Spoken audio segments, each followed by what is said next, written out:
Welcome to our daily work remote strategies. And our phenomenal guest today is Shannon Polly. Hello, Shannon. Hello, Senya. Great to be back.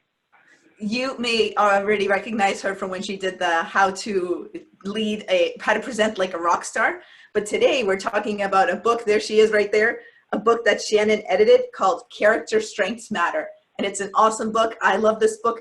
Some people have been giving this book instead of wine when they go to people's house for a dinner party. So I'll put the link in our chat here. Today we're talking about character strengths. Shannon, my first question for you about character strengths is, why do you love them so much? Why do you care so much about them? Why do you love them? You know, that's a great question. I think that the peeling the onion metaphor has probably been overused, but at the moment it seems the most apt that when we first learned about character strengths from Chris Peterson in the positive psychology program at the University of Pennsylvania, it was like peeling back one layer, and I was like, oh, great, you know, focusing on what you're good at, which frankly for most people is incredibly difficult given our brain's hardwiring as a negativity bias. So even if we just got people to focus on what they were good at, you know, 30% of the time, 40% of the time, I usually recommend 80-20, 80% strengths and 20% weaknesses or development areas. But then as I started going deeper and deeper into the research, going deeper into looking up, you know, data for this book, the 10 years that have passed since I graduated, it just keeps getting more nuanced. And I think that's why I'm so passionate about it, is that if you go on the viacharacter.org website, you can find data on character strengths and recovery from mental illness, character strengths, recovery from physical illness, character strengths in youth, character strengths in elderly. And I think it's attracted so many scholars, and so there's so much more rich information about it than there was even when we started. So that's just one of the reasons why I love character strengths.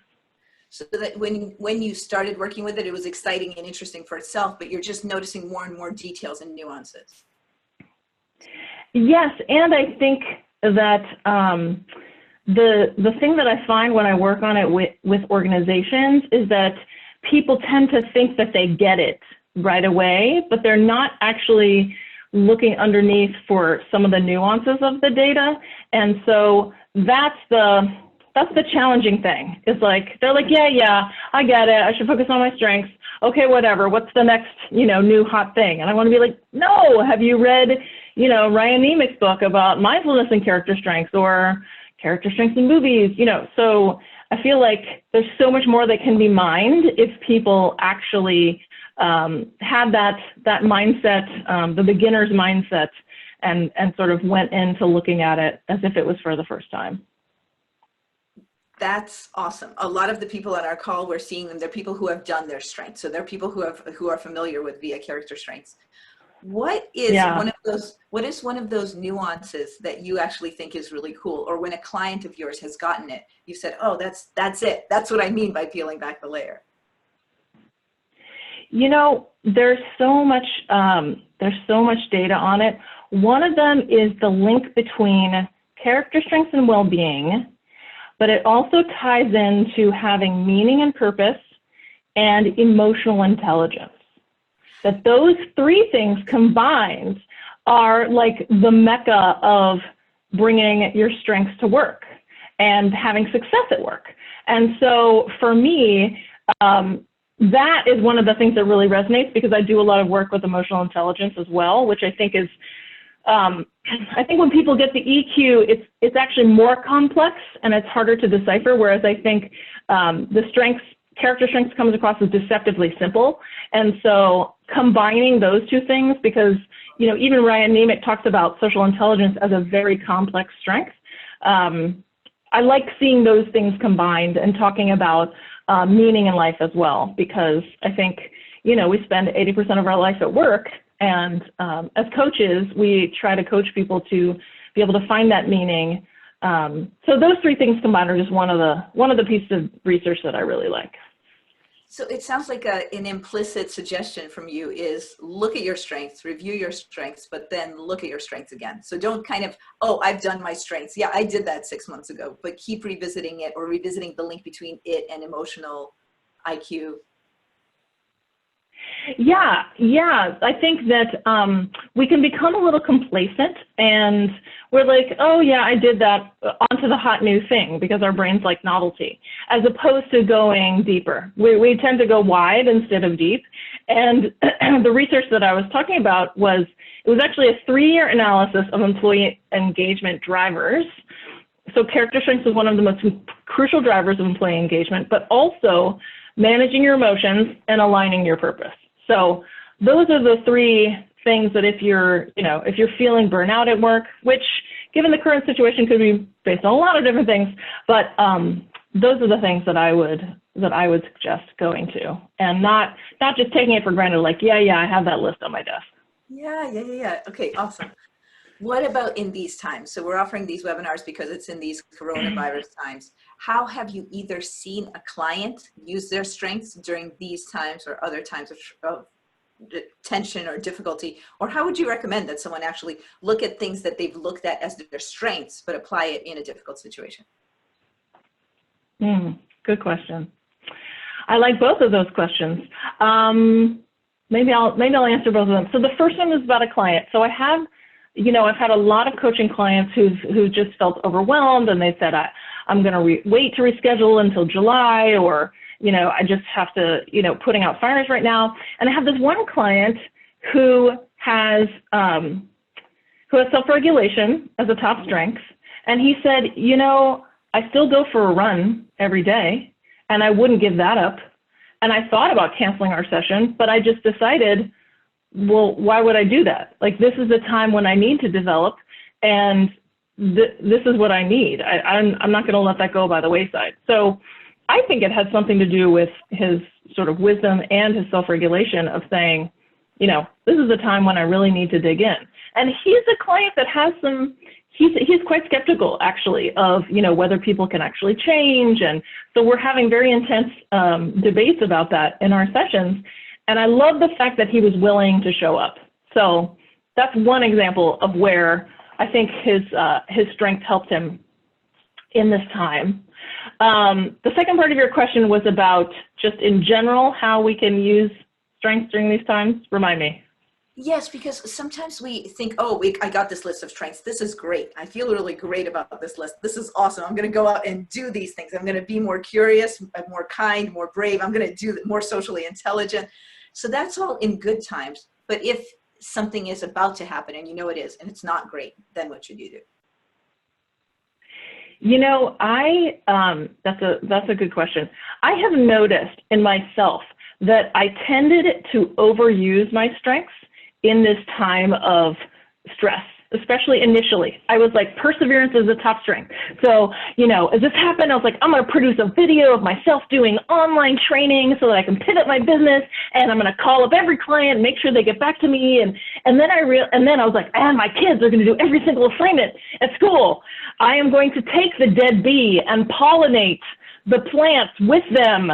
So, seriously, a dead bee they sent home with us. And then I thought I was just going insane. And emotionally, I was a wreck. And I was like, oh, right, because that's my go-to. I just leaned on it too hard. And so then I had to dial it back. So, Ryan Nemick and other strengths experts might say, depending on the strength you use, you want to use it in moderation. For me, I think that some of the heart strengths, that we could maybe lean on some of those heart strengths over the head strengths at this stressful time. Some of the self-compassion, Kristen Neff's work, I think is really crucial. I also think that, being careful just as a practice with social media. I was with a mom the other day and she was like, oh my gosh, did you see that other mom's post where she painted her entire house? And, I just can't follow her anymore. And I was like, yeah, to unfollow, that's too much pressure. Like, you wax and wane between being in survival mode and feeling like you have the capacity to do it. So the heart strength is what I would lean heavily on. I have not heard that advice. I really like that advice because it is easy for us, especially those of us who are type A personalities and in business anyway, and come from either an engineering or an MBA background. We're like, this is a problem. Let's solve this problem. Go. Right. I will find a way to, I saw someone who wrote, if you don't find a new way to innovate during this time, you have wasted it. And I was like, wow, that's really harsh. And the person posting it was this woman who's a doctor who is now single parenting 4 kids because her husband is immunocompromised and he has to live somewhere else. And she was like, forget you, So I think that, I think kindness is definitely an important hard strength at the moment. I'm putting into the chat right now the via character all 24 strengths. So please let us know, as I'm asking Shannon the next question, let us know which of your strengths you've leaned on during this time in the past 6, 7, 8 weeks. Let us know what strength you've leaned on, and we'll let you know if it's one of the hard strengths. So let us know in the chat. Okay, next question. So truthfully, this is a little tongue-in-cheek, but what are the best strengths to have and what are the worst? What's funny is that as a positive psychology practitioner, we know that the right, quote unquote, right answer is that there are no best strengths. Like whatever strengths are your strengths are the strengths you should leverage. And Lee Waters was giving her talk about some of the research she's doing on parenting and her new book. And she was my kid's school. And I asked her, I said, so, is there any data on like, what's the best strength to use? And she looked at me, she was like, no, it's using what are your strengths? And I was like, right. I was just hoping there was some secret sauce that, maybe I didn't know about. And there is research on parenting and self-regulation, and, my kids are screwed because that's my 24th strength. So there is correlation to kids' well-being and self-regulation. For our viewers, so they know, children's happiness is correlated with their parents having as their number one strength. Number one, top 5? I remember it as number 1. I think it's top 5, yeah. Strength is self-regulation. So if you kind of set routines and set habits for your kids are happier by correlation. So don't place too much weight in it, but that's what Shannon's referring to. Yeah. So, but the reason why this assessment is so amazing, and I think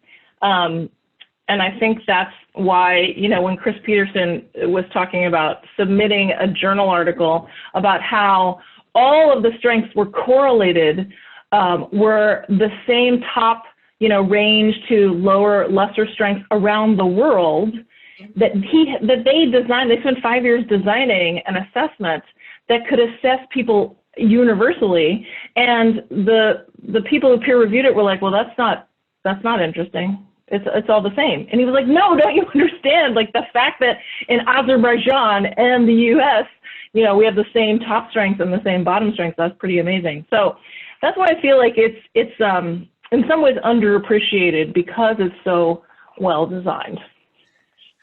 It's so well designed, and yes, your top strengths are the best strengths for you. Like bottom line. Exactly. That's the bottom line. You're good enough, you're smart enough, and gosh darn it, people like you. So use those top strengths. First time Saturday Night Live has been quoted in the 4 weeks we've been doing these daily work strategies. Thank you. I think we definitely need some Saturday Night Live. And I will say that humor is a top strength of mine. I have been watching a lot of comedy. I've been watching a lot of, stand-up on Netflix. I highly recommend Jerry Seinfeld's new special. So Marty Seligman, I don't know if anyone has come on to share this, but with, our private MAP meetup, he talked about, reminded us of the research on positive emotion and positive affect and how that actually prevents people from getting infected with a coronavirus. It was done with a ronavirus. So I've been tapping into that positive emotion part, and having humor as a top strength helps. So I even just a friend of mine on Facebook posted that when anybody has issues with anxiety, as she has had over time, 2 of the things that are really helping her is just walking around in her basement, just getting steps and steps and steps in her basement while listening to humor. So while listening to a funny podcast or a show, or just like you're saying, the comedy sketches. Yeah. Nice. That's a twofer. Let's go to the question we asked people. So we've got some answers for that. And by the way, I'm giving you another link in the comments, which is all about a different way of looking at strengths with a little visualization. So what, Shannon, I'll ask you and I'll go to mine. What is a strength of yours that you are using now in the coronavirus, since you figured out perseverance is not the place to go? And somebody here in our comment was saying that they're relying on teamwork during these coronavirus times. I'll give mine. I'm working on, or really focusing on, curiosity towards creativity. So curiosity about, oh, and what else is possible? And what else could happen? And how else can the business be a little bit different? So I'm very high on curiosity right now. How about you? Yeah, I love, I am definitely using the interpersonal strengths, kindness, reaching out to other people. I'm organizing, mom's nights or virtual evenings, get-togethers. And what's interesting is that I feel so exhausted at the end of the day. I don't want to do it, but I've scheduled it. It's on my Zoom. And so I have to go. And then by the time I get there, I'm like, oh, other humans. I forget that, it really is good to connect to other people. So I love that Brian said teamwork, because it feels like it's a boat. If somebody's leaning too hard on their oar, someone else can sort of shore them up. So yeah, I think that those are great ways, as long as you're not overdoing it like I did. Overdoing it on your strength. This is going to be our last formal question, and then we'll get into Q&A from the people on this call. Last formal question. What do you believe about strengths that few of your colleagues would agree with you on? I think that's an awesome question. I'm also glad you sent it to me ahead of time, so I have a chance to think about it. I would say, and I know this sounds like a shameless plug, but I don't make any money from the book, so I can make a shameless plug, that in this book, we have all of the character strengths, a definition, an article about the strengths. There are 26 authors, so talk about teamwork. We got all the teamwork in there. But the other thing is that it weaves in my love of theater. And so every strength has a poem, a monologue, or a speech that helps you embody that strength. So for me, being able to perform a strength, act as if you have that strength, and to read someone else's words goes deeply to being able to access it. And especially now when I'm tired and I don't want to muster up, what's a new way I can use kindness this week? It's easier to just go here and pick out something and pick it up and read it out loud. And then I feel buoyed. So instead of ingesting someone else's comedy or someone else's entertainment, I'm getting to experience it. So I think that, when I share this with people, they're like, oh yeah, that's a great idea, but then they don't do it. So I wouldn't say a lot of my colleagues are like, oh yeah, I totally had, a few of them like, oh, I had my client, read a passage. Usually they feel awkward. They're like, oh, what if my client doesn't like it? But the thing is, it works. If you find the passage that resonates with the person, or if you have your client pick one that resonates for them, it always works. And a cool observation just for the people on the call as we're wrapping up the formal part. Shannon, in addition to being an executive coach, Shannon is a former actor. And so that's just such a cool way that you're saying, look, if you act as if this strength, if you actually embody it in that way and you read that monologue out loud, it's just much more of you in it. Yeah, and it's, different people resonate with it in different ways. But one of my clients, he gets up and he runs and does his run every morning. And I said to him, do you always feel like doing the run? He was like, no, there are many days I really don't want to do it. But then I do it and then I feel better. And I was like, see, it's the same thing. You're like, it seems weird, or why am I reading a passage from, Mother Teresa today? But doing it and committing to it actually does make it work and shift your whole body chemistry. Awesome. Thank you so much, Shannon Polly. Thank you so much. Thank you. Okay, this is the you part of the call for you all. So we ask you two questions. One is, would you put into the chat, what is something you're taking away? So what's an action you're going to take or a thing you're going to do after having been on this call with Shannon? What's your action? And post any questions for us that you have. So we're going to see what you all are going to do as a result of this. I'll start. I just go ahead. Oh, no, I was just going to read the comment in the chat that I loved about bringing out the creativity in clients, because you mentioned creativity. Homeschooling coaching, I love that, Lee. Maybe you need to call me up, because even though I only have 9 days left, I need help. Online promotion of a future community fair, fundraising, calendar girls. I know the movie, but I don't know what that is. Life can be great, absolutely, during challenging times. And I just try to, I don't want positive psychology to fall into the Pollyanna, like, it should be great, even though we're in a pandemic. You know, it can be. And yeah, everyone has a different situation right now, so. And let's look at what some of our folks are saying that they're going to take away. All right, so here are some actions you all are saying, and maybe it'll spark ideas in others of you. An action: revisit my copy of Character Strengths Matter. That's right, this book, the link is now in Amazon. Woo! It's really good. It's really, really good. I mean, when would you give a book as a coming over to someone else's house present instead of wine, other than if it's really sort of a meaningful, good book? All right, a few other actions. And wow, okay, so an action is embody, embody, embody. This person really loved the technique that you shared of reading out something or embodying the strength. Nice, nice. And we've got one more here in the comments, which is keep revisiting your strengths. Don't become complacent about them. Okay. Also because they can shift. And I think, you know, I tend to be like, oh yeah, I took that, or, but actually I was listening to Ryan Nemick on a podcast recently, and they've reduced the number of questions. So it's even quicker for your clients to take it. I think it's only, you know, 6 or 7 items per strength. So now it's like 7 minutes. So yeah, keep taking it.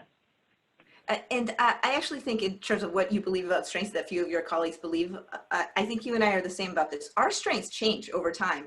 And some of our colleagues in positive psychology really think, oh, your strengths are pretty stable. They're going to be the same when you take them when you're 20 as when you're 40. I totally disagree. I've seen it in myself. I've seen it in clients when they take it after a year or two. You just have different focus in life. So I think you and I see the same on that. Yeah, I believe that's true. And, you know, there are always going to be the people in the workshop when you say, how many of you looked at the bottom of your list first? You know, if they're honest, they're going to raise their hand. So, yeah, some people do want to grow things. And I definitely have tried to grow my self-regulation. Still takes work. Actually, you know what the most interesting, I had a couple of people read this book to review it. And one person thought that the most interesting concept that isn't played out in the positive psych community as often is leveraging a top strength to pull up a bottom strength. Because if you think about the math permutations of how many different ways you could have a top strength pull up a bottom strength, it's like, it feels almost mathematically endless. So that is definitely getting into the nuance of it. But for me, I always talk about, like, perseverance is top, but self-regulation is low. So if I say I'm going to, you know, be vegan for 3 months, that will pull up my self-regulation because I've already made a commitment to persevere on it. So I think clients need to know that too when they really want to shift something. Oh, I just so want to ask you, how can my bravery and humor and playfulness help me with really keeping the house clean?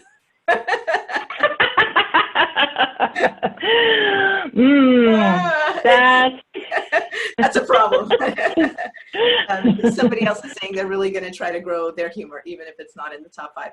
Great. We have time for about one more question. So if you have a question, drop it in here. Otherwise, Shannon and I will just talk strengths for another couple of minutes. What do you want to add, Shannon? Yeah. What's something we haven't jived about? Well, I have a peek in, so you got to let me in. So what do I want to add? I think that it's amazing how much, you know, I'll be going through my day and, like, stressors will happen, and I'll be like, oh, or I'll be coaching someone about focusing on their strengths, and I'll be like, oh, right, I should do that for myself. Or I should focus on my kids' strengths as opposed to, like, clean your room. Why is there hamster droppings everywhere? Whatever it is. So I think we all need that reminder. And as Barbara Fredrickson said, it's moving a river. You know, it's hard to move a river, but it's possible. So refocusing on the positive definitely takes work. Oh, so here's a question. Speak more about emotional intelligence and resource to same. Okay, I think I understand the question. One is EQI, the EQI assessment. If you go to MHS.com, there are a lot of EQI assessments. This is the Ron Baron assessment. I actually studied with Peter Salovey, who formed the other emotional intelligence assessment, which I like, but is a little more behavioral. So I like the MHS one more. It costs about $65, $75 per person to take an assessment, and you can find someone who's certified in it to debrief it. One of the things I like about the assessment is that it has the coach assessment and the client assessment. So you send the client their report, but you get a separate report as a coach. And so if I'm doing a workshop, I get like 20 of them in the room. They get their reports, which has slightly less detail, but I have the detail to explain the assessment to them. It gives a lot of ways that you can build your emotional intelligence. There are 16 elements of it. And it also talks about how they interact. So how an element of, independence, if you're overusing independence, then maybe you're not collaborating enough. And if you're underusing it, then you're asking, what do you think, too much? So it again has like the Aristotelian mean, where the score really should be in the middle. And also I should say that the OKA is, and I'll send the link to Senya. They're doing a lot of free webinars on EQI right now, and they have the recordings available. So I highly recommend checking it out. And there's a ton of books. Emotional Intelligence 2.0 is probably the most classic one to like figure out how you can apply your EQ to your life. Awesome. If you all are interested in that link, just send me an email from the link that you got the Zoom invitation from, or post in the Facebook, and we will send you that link. We'll make sure to get it to you. Okay. Shannon Polly. Ready for my pecan? Very, very, very much. Yes. So just for people, Thank you. A pecan is like at the very end, something that ends with a bang. So that's, yes, Shannon. Okay. It's based on research about a colonoscopy, but we're not going to go into that right now. Okay. We'll tell you about, we'll send the link in the chat panel. So this is one of the speeches from the book. It is, I'm going to let you guess what strength that this speech is highlighting. So you can post that in the chat panel, your guess. And this is the Farewell to Yankees speech by Lou Gehrig. I have been in ballparks for 17 years and have never received anything but kindness and encouragement. Look at these grand men. Which of you wouldn't consider it the highlight of his career to associate with them for even a day? When the New York Giants, a team you would give your right arm to beat, sends you a gift, that's something. When everybody down to the groundskeepers remember you with trophies, that's something. When you have a father and a mother who work all their lives so that you can have an education, that's something. When you have a wife who's been a tower of strength and shown more courage than you dreamed existed, that's something. So I close in saying that I may have had a tough break, but today I consider myself the luckiest man on the face of the earth. Yes, gratitude. Mintia, well done, well done. So, thank you so much for having me, Senya. It's always a pleasure. I loved your pecan. That's it. From now on, we're requiring all speakers to have a pecan. You set the bar, Shannon. Thank you so much. Thank you so much. Awesome presentation. Thank you for joining us. We're here every day at 11 a.m. for 20 minutes. Thank you so much, Shannon. All the best. All right. Bye-bye.